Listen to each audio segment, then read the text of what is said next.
নমস্কার বন্ধুরা, কিচেন টেকনিকে আপনাদের সবাইকে স্বাগত। আমি মধুমিতা। আজ পঞ্চমী, বাগদেবীর আরাধনা। স্কুল, কলেজ ও বাড়িতে বাগদেবীর আরাধনা হয়ে থাকে। পঞ্চমী শেষ হতেই পড়ে যায় ষষ্ঠী, আর এই ষষ্ঠীতে অনেকের বাড়িতেই গোটা সিদ্ধ বা গোটা চচ্চড়ির নিয়ম আছে। এটি আগের দিন রান্না করে পরের দিন সব জিনিস ঠান্ডা ঠান্ডা খেতে হয়, আর সঙ্গে জল ভাত কিংবা মুড়ি। আমাদের বাড়িতে কিভাবে আমি গোটা চচ্চড়ি রান্না করি তা আজ আমি আপনাদের সাথে শেয়ার করব। গোটা চচ্চড়ির জন্য যে সবজিগুলো আমি নিয়েছি তার মধ্যে নিয়েছি দুটো লাল আলু বা মিষ্টি আলু, নিয়েছি 5টা গাজর, নিয়েছি এখানে কিছুটা শিম। শিমের মুখটা আমি ফেলে দিয়েছি।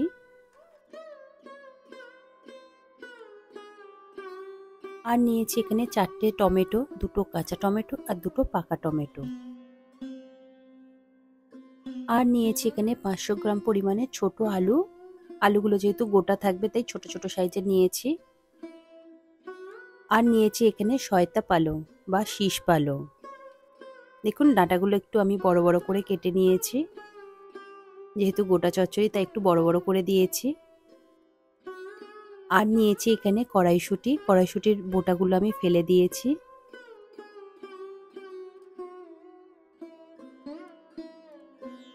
আর নিয়েছি একটা ফুলকপি, ফুলকপিগুলো একটু বড় বড় করে টুকরো করে নিয়েছি, তা না হলে গলে যাবে। আর নিয়েছি 1 বাটি শিমের দানা। গোটা চচ্চড়িতে শিমের দানা দিলে ভীষণই ভালো লাগে। আর নিয়েছি এখানে সজনে ফুল। গোটা চচ্চড়িতে সজনে ফুল দেওয়ার নিয়ম আছে। আর নিয়েছি কিছুটা বিনস, বিনসের দুদিকের মুখ আমি ফেলে দিয়েছি।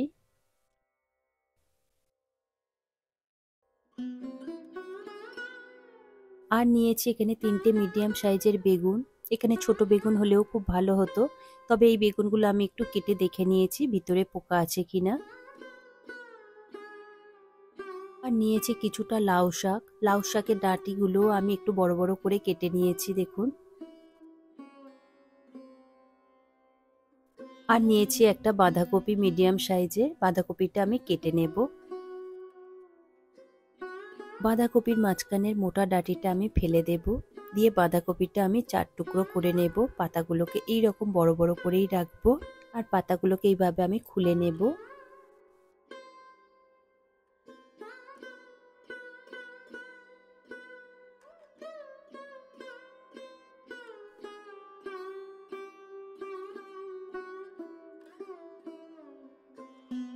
দেখুন বাঁধাকপি আমার কাটা হয়ে গিয়েছে, ছড়িয়ে রাখলাম। এরপর নিয়েছি কিছুটা ধনেপাতা, ধনেপাতার গোড়ার দিকটা আমি কেটে বাদ দিয়ে দেব, দিয়ে ধনেপাতাটাকে আমি এইভাবেই গোটা রেখে দেব। আর নিয়েছি কিছুটা আদা। আর নিয়েছি 15 থেকে 20টা মতো কাঁচা লঙ্কা। আপনারা নিজেদের প্রয়োজন মতো ঝালটা দেবেন। পর সবজিগুলোকে একে একে আমি ভেজে নেব। নিয়েছি একটা কড়াই, কড়াইটা গরম হলে দিয়ে দেব এখানে সাদা তেল।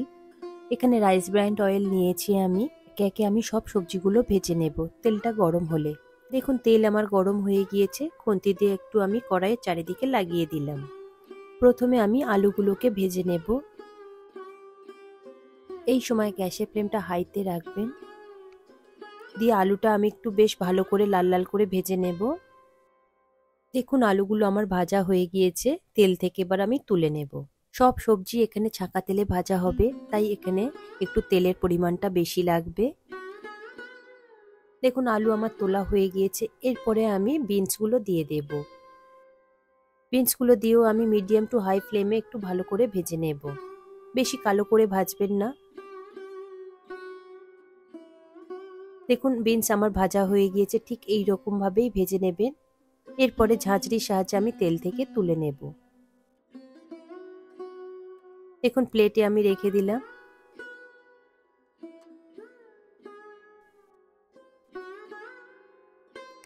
সব বিনস আমি তুলে নিয়েছি। এরপরে ওই তেলের মধ্যে আমি দিয়ে দেব গাজরগুলো। গাজরগুলোকেও খুব ভালো করে একটু লাল লাল করে ভেজে নেব। গ্যাসের ফ্লেমটা হাইতে দিয়েই ভাজবো, যেহেতু এই সবজিগুলো একটু শক্ত তাই। দেখুন গাজর আমার ভালো করে ভাজা হয়ে গিয়েছে, এবার ঝাঁঝরির সাহায্যে তেল থেকে তুলে নেব।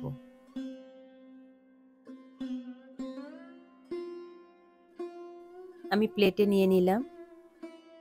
এরপর ওই তেলে ভেজে নেব মিষ্টি আলু। মিষ্টি আলুটাও আমি ঠিক লাল লাল করেই ভেজে নেব। দেখুন আমার ভাজা হয়ে গিয়েছে লাল লাল করে। এরপরে তেল থেকে আমি তুলে নেব। রেখে দিলাম আমি তুলে প্লেটে। এরপর ওই তেলের মধ্যে আমি ফুলকপিগুলোকেও খুব ভালো করে লাল লাল করে ভেজে নেব। ফুলকপিগুলো আমি মিডিয়াম টু হাই ফ্লেমে ভালো করে ভেজে নেব।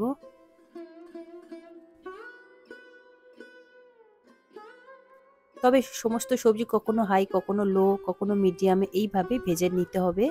দেখুন ফুলকপি আমার ভাজা হয়ে গিয়েছে। এরপরে আমি ঝাঁঝরির সাহায্যে তেল থেকে তুলে নিলাম। দেখুন তেলটা কমে গিয়েছিল, তাই আরও কিছুটা পরিমাণ আমি তেল দিয়ে দিলাম। তেলটা গরম হলে দিয়ে দেব শিম। শিমগুলোকেও আমি বেশ ভালো করে মিডিয়াম টু হাই ফ্লেমে ভেজে নেব। দেখুন শিম আমার ভালো করে ভাজা হয়ে গিয়েছে। এরপরে ঝাঁঝরির সাহায্যে আবারও আমি তেল থেকে তুলে নেব।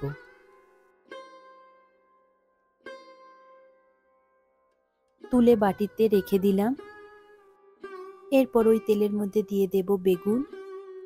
বেগুনগুলোকেও বেশ উল্টে পাল্টে একটু ভালো করে ভেজে নেব। তবে আপনারা চাইলে এই সময় ঢাকা দিয়েও ভাজতে পারেন। যেহেতু এখানে নুন হলুদ ছাড়া বেগুনটা ভাজা হচ্ছে আর সমস্ত সবজিও তাই ভাজা হচ্ছে। দেখুন বেগুন আমার ভাজা হয়ে গিয়েছে, এবার বাটিতে আমি তুলে নিলাম। এরপর ওই তেলের মধ্যে দিয়ে দেব লাউ শাক। লাউ শাকটাকেও আমি খুব ভালো করে ভেজে নেব একটু নাড়াচাড়া করে। দেখুন ভাজা আমার হয়ে গিয়েছে। এরপরে আমি আবারও তেল ঝারিয়ে তুলে নেব।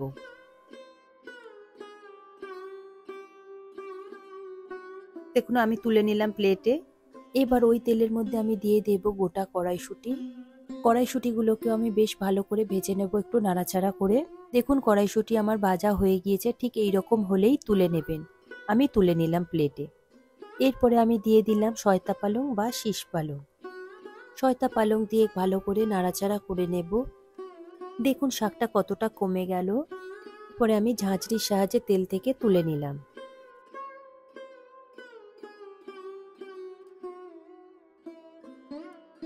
এরপর আরো কিছুটা পরিমাণে তেল দিলাম। তেলটা গরম হলে দিয়ে দেব সজনে ফুল। ফুলগুলো আমি বেশ ভালো করে লাল লাল করে ভেজে নেব। সজনে ফুল ভাজবার সময় খুব সুন্দর একটা ফ্লেভার বের হয়। দেখুন লাল লাল করে ভাজা হয়ে গিয়েছে। এবার ঝাঁঝরির সাহায্যে তেল থেকে আমি তুলে নেব। এরপর ওই তেলের মধ্যে দিয়ে দেব বাঁধাকপি। বাঁধাকপির পাতাগুলো এরকম খুলে ভাজলে খুবই ভালো হয়। এতে করে তরকারিটাও খুব বেশ মাখো মাখো হয়। দেখুন বাঁধাকপি আমার ভাজা হয়ে গিয়েছে। বাঁধাকপির থেকে অনেকটা জলও ছেড়ে দিয়েছে। এবার আমি প্লেটে তুলে নেব।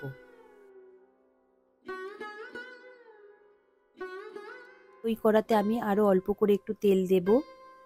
তেলটা গরম হলে দেব 3টে তেজপাতা, দেব 3টে শুকনো লঙ্কা আর দেব 1 টেবিল চামচ পরিমাণে 5 ফোড়ন। আমি 10 থেকে 15 সেকেন্ড মতো একটু লো ফ্লেমে ভেজে নেব। এখন আমার ভাজা ভাজা হয়ে গিয়েছে। ঠিক এই সময় দিয়ে দেব গ্রেট করা আদা। আদা দিয়ে লো ফ্লেমে আমি 1 থেকে 1.5 মিনিট মতো ভালো করে কাঁচা গন্ধ চলে যাওয়া পর্যন্ত আমি একটু ভেজে নেব। দেখুন আদা আমার ভাজা ভাজা হয়ে গিয়েছে। ঠিক এই সময় দিয়ে দেব কাঁচা পাকা টমেটো। টমেটোটা দিয়েও আমি একটু নাড়াচাড়া করে নিয়ে তারপরে একে একে সব সবজি দিয়ে দেব। দিয়ে দেব আলু, দেব সয়তা পালং, দেব গাজর। সবজি দিয়ে একবার খুব ভালো করে নাড়াচাড়া করে নেব। পুরো রান্নাটা লো টু মিডিয়ামে হবে, যেহেতু এখানে জল ব্যবহার হবে না। এরপর দিয়ে দেব ফুলকপি, দিয়ে দেব বিনস, দিয়ে দেব শিমের দানা, বাঁধাকপি দিয়ে আমি একটু ভালো করে নাড়াচাড়া করে নেব। এরপরে দিয়ে দেব কাঁচা লঙ্কা,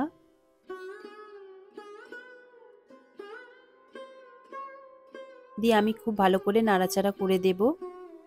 এরপর দেব স্বাদ মতো নুন আর দেব 1.5 টেবিল চামচ পরিমাণে হলুদ গুঁড়ো, দেব 1.5 টেবিল চামচ পরিমাণে কাশ্মীরি লঙ্কার গুঁড়ো আর দেব 2 টেবিল চামচ পরিমাণে জিরে আর ধনের গুঁড়ো। দিয়ে খুব ভালো করে মশলাগুলোকে আমি মিশিয়ে নেব। এই সময় গ্যাসের ফ্লেমটা লো টু মিডিয়ামে থাকবে, তা নাহলে তলায় বসে যাবে।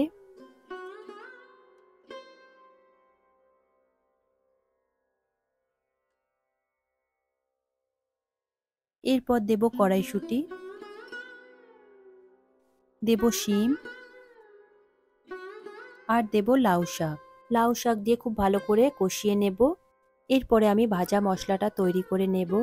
নিয়েছি একটা ফ্রাই প্যানটা গরম হলে দিয়ে দেব 2টো শুকনো লঙ্কা, 1 চা চামচ পরিমাণে গোটা জিরে, 1 চা চামচ পরিমাণে গোটা ধনে, দেব 1/2 চা চামচ পরিমাণে মৌরি আর দেব 1 চা চামচ পরিমাণে 5 ফোড়ন। দিয়ে আমি লো ফ্লেমে 20 থেকে 25 সেকেন্ড মতো আমি ভেজে নেব।